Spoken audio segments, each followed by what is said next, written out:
Baik, kita masuk teman-teman sekalian ke inti yang menjadi bahasan tokoh kita ini. Yang tadi saya ceritakan, orang ini terkenal sekali dengan orang yang luar biasa dari sisi keyakinannya, ya, Abdullah bin Hudzafah radhiyallahu anhu. Tentu sebagian ulama mengatakan dia mengikuti semua peperangan Nabi SAW, tapi tidak disebutkan secara khusus kiprahnya di Badr, di Uhud, tapi semua peperangan diikuti, termasuk Badr sendiri. Dan kita sudah pernah jelaskan, semua sahabat 314 orang yang hadir di Badr dijamin surga. Ya, semua masuk surga. Ahli Badr semua masuk surga. Ya. Makanya dalam sebuah riwayat pernah kami nukul dalam kajian Sirah Nabawi, Nabi SAW bersabda, ini hadis Bukhari seingat saya, kata Nabi SAW kepada ahli Badr waktu itu, tidak, demi zat yang jiwaku dalam genggam masjid, demi Allah tidak ada seorang pun yang hadir di antara kalian di sini kecuali pasti masuk dalam surga. Maka ada jaminan 314 itu ya, baik yang mati syahid waktu itu 60 orang atau yang tidak mati syahid pulang selamat tetap mendapat jaminan surga. Dan tokoh kita ini salah satu yang hadir di Badr, cuma tidak disebutkan kiprahnya secara khusus ya. Berarti semua juga hadir, perang Badr, perang Uhud, perang Khandaq, perang Khaybar, pembebasan kota Mekah, Hunain ya, kemudian Bani Mustaliq, kemudian Tabuk, semua ini dan beberapa yang lainnya juga beliau hadiri. Baik, kita masuk teman-teman sekalian langsung di masa Umar bin Khattab radhiyallahu anhu. Beliau masih hidup setelah itu. Di masa Abu Bakar juga tidak disebutkan kiprah serius, tapi beliau terus berjuang bersama muslimin. Di masa Umar bin Khattab, pernah beliau mengutus Abdullah bin Hudzafah dengan muslimin untuk menyerang wilayah Romawi.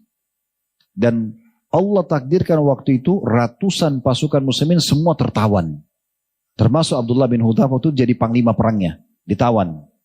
Waktu ditawan, Heraklius, raja Romawi pada saat itu sudah dengar berita tentang umat Islam, bagaimana perkembangan mereka dari kota kecil Mekah, Madinah, kemudian bisa berkuasa, hukum-hukum mereka banyak yang dia dengar gitu.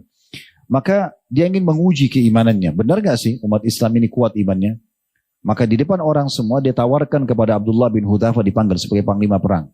Mau gak kamu pindah ke agama Nasrani dan saya jadikan semua yang hadir di sini sebagai saksinya? Dengan penawaran setengah kerajaanku aku kasih sama kamu. Saat ini langsung, saya kasih mahkota, kasih baju, ya baju mahkota, setengah kerajaan kita sepakati, tertulis, jadi milik kamu. Kamu jadi raja Romawi juga. Maka jawabannya Abdullah radhiyallahu anhu luar biasa. Setengah kerajaan, ini tidak main-main. Semua jadi saksi, semua akan tertulis gitu.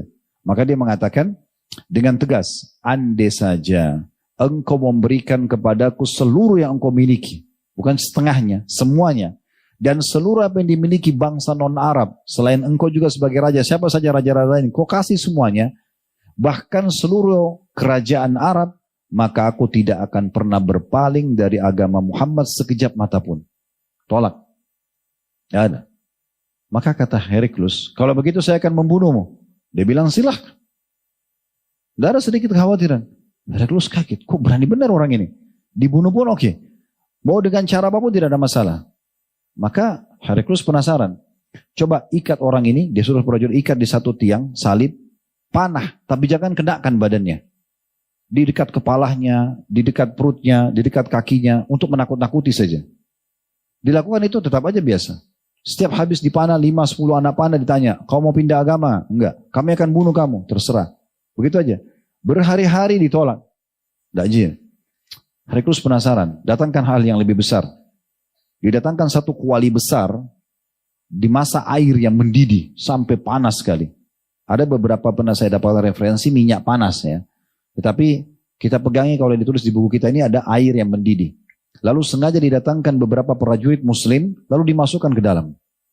Dalam hitungan saat beberapa detik kalau kita sekarang tiba-tiba tinggal keluar tulang saja karena panasnya. Ini kan menakutkan ya. Kita bisa bayangkan depan mata kita, orang ditaruh, disiksa, langsung ditaruh. Abdullah bin Hudzafah diberdirikan depan situ, dilihatkan. Maka waktu itu, setelah dua orang itu keluar jadi tulang, Abdullah bin Hudzafah menangis. Maka prajurit-prajuritnya Heraklius lapor, sang raja, dia sudah menangis. Kata dia bawa segera, mungkin dia sudah mau berubah pikiran. Ya. Begitu didatangkan Abdullah, ditanya sama Heraklius, kenapa kau nangis? Dia bilang, saya menangis karena nyawa saya cuma satu. Jadi nanti kamu lempar saya di air itu, hitungan saat saya mati. Sayang, saya berharap saya punya nyawa sejumlah helai rambut saya. Semuanya mati di jalan Allah. Kaget Heraklius, ini orang luar biasa. Dia bukan nangis karena takut lihat air itu. Dia mau dicemplungin segera. Tapi dia nyesal cuma punya satu nyawa. Dia berharap jutaan nyawa semua dicemplungin di situ. Tidak apa-apa mati di jalan Allah. Maka Heraklius dalam satu riwayat, dia mengatakan kepada prajurit-prajuritnya, penjarakan orang ini. Jangan kasih makan dan minum. Dan ikat di satu tiang. Dan satu tangannya diikat, kakinya diikat, cuma satu tangannya yang boleh terlepas. Sehingga dia bisa, hanya itu yang dia bisa pakai kalau makan minum. 3 hari 3 malam gak dikasih makan, gak dikasih minum. Dan ditaruh di hadapan dia babi yang sudah dimasak sama minuman keras khamr. Dalam kondisi kelaparan. Tidak sedikit pun disentuh. Setiap saat diintip oleh prajurit Romawi gak dilihat, tidak disentuh sama dia. Sampai badannya lemas. Maka sebagian prajurit mengatakan kepada Heraklius, sungguhnya raja kalau anda biarkan dia akan mati. Anda tidak akan dapat informasi apa-apa dari orang ini. Karena dia tidak menyentuh sedikit pun khamr itu. Tidak menyentuh sedikit pun babi itu. Babi itu dimasak sedemikian rupa masakan kerajaan dengan bumbu yang enak, itu kecium baunya yang supaya dia tertarik. Dalam kondisi lapar ya. Terus dikeluarkan. Heraklius tanya, kenapa kau tidak makan? Dia bilang, saya tidak akan membuat kau bahagia dengan melihat kehinaan terhadap pelanggaran agamaku. Walaupun aku sudah halal untuk minum khamr dan makan babi itu karena aku akan meninggal dunia. Tapi aku tidak akan mencoreng kehormatan agamaku. Heraklius sudah bingung. Mau diapakan lagi orangnya? Nggak ada solusinya. Maka karena dia bingung dan dia takut, dia malu nanti di depan para pejabat-pejabatnya, lalu dia mengatakan, mau nggak kamu mencium kepala saya? Hanya itu saja. Itu bentuk penghormatan di masa itu ya. Kalau kau cium kepala saya akan bebaskan kamu. Kata Abdullah, mau. Tapi dengan syarat, bebaskan semua tawanan umat Islam. Maka kata Heraklius, baik. Kemudian dia cium kepala Heraklius, dibebaskan semua tawanan ratusan muslimin lalu pulang ke Madinah. Inilah sebabnya kenapa Umar tadi berkata, setelah dengar cerita itu, pantas setiap muslim mencium kepala Abdullah bin Hudzaifah karena kekuatan iman dan keyakinannya, raja berkuasa di satu tidak bisa menaklukkan keislamannya dan juga dia bisa menyelamatkan ratusan tawanan muslimin. Maka Umar pun mencium kepala dia. Ini luar biasa keimanannya. Kemudian dalam riwayat yang lain disebutkan, Heraklius tidak hanya sekedar melepaskan dia, tapi melepaskan sekitar 300 tawanan muslim waktu itu, tapi menghadiahkan kepadanya 30.000 dinar emas. Juga 30 pelayan laki-laki dan 30 pelayan perempuan. Imam Az-Zahabi rahimahullah menanggapi tentang kisah ini. Beliau mengatakan, ada disebutkan di halaman 461 ya, mungkin saja sang raja ini telah masuk Islam secara sembunyi-sembunyi karena melihat kekuatan imannya Abdullah bin Hudzaifah. Hal itu ditunjukkan dengan sikapnya yang berlebihan dalam memuliakan Ibnu Hudzaifah. Demikian pula pendapat tentang Heraklius ketika menawarkan kepada kaumnya untuk masuk Islam. Jadi Heraklius ini ada Heraklius 1, 2, 3 dan seterusnya. Heraklius yang hidup di masa ini bukan Heraklius yang dibahas yang pernah Nabi kirim surat juga. Kita flashback lagi kembali. Beberapa waktu di saat Nabi SAW masih hidup, waktu beliau kirim surat kepada Kisra, itu juga sempat kirim surat ke Heraklius tapi bukan raja ini. Heraklius yang lain. Kaisar Romawi. Itu masuk Islam ternyata. Tapi karena takut kehilangan kerajaannya, maka dia murtad dari agama Islam. Dia keluar lagi.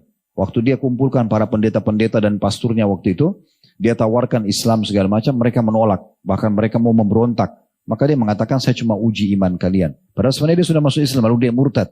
Ya. Lalu dia bilang sama utusan Nabi SAW, kalau kau pulang sampaikan kepada Nabi SAW, saya sudah masuk Islam. Ya. Dan kalau seandainya saya berada di sisinya, saya akan mencuci kakinya, menghormati Nabi SAW. Maka betul sampai kepada Nabi SAW, Nabi mengatakan dia telah berdusta. Dia memilih ya dunia daripada akhirat. Dia mau mempertahankan kerajaannya, maka dia murtad dari agama Islam. Dan ini sebab utama kenapa peperangan terakhir Nabi SAW namanya Perang Tabuk. Ya. Setelah pembebasan kota Mekah, tahun 8 Hijriah, kemudian perang Hunain melawan suku Hawazim, Nabi SAW membentuk pasukan besar, ya 30.000 orang menyerang wilayah Tabuk. Nah itu wilayah Heraklius yang murtad itu. Dan waktu itu Nabi SAW membawa 30.000, di dalam benteng musuh ada 250.000 pasukan. Tapi mereka tidak berani keluar menghadapi Nabi SAW. Karena Heraklius bilang sama prajuritnya, saya tahu ini Nabi. Kalau kalian keluar pasti kalah.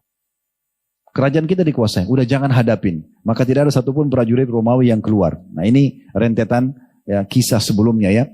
Nah kata Imam Az-Zahabi, kemungkinan besar yang terjadi pada Heraklius ini, terjadi pada Heraklius sebelumnya.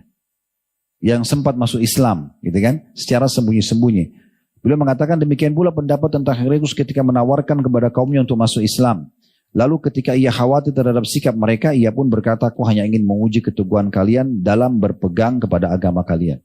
Tetapi tidak dinukil lagi kisah kepada kita lanjutannya tentang apakah Heraklius ini betul-betul masuk Islam atau tidak. Kalaupun dia masuk Islam, bagaimana nasibnya setelahnya tidak tahu. Ya, ini cuma ijtihad dari Imam Az-Zahabi rahimahullah setelah melihat begitu luar biasanya ya perjuangan atau begitu rasanya peduli daripada Heraklius memberikan hadiah yang banyak, sangat luar biasa. Dikasih 30.000 dinar emas, dikasih 30 pelayan laki-laki, pelayan perempuan, dibebasin 300 tawanan muslim. Padahal kan bisa saja tidak dikasih semua itu kan.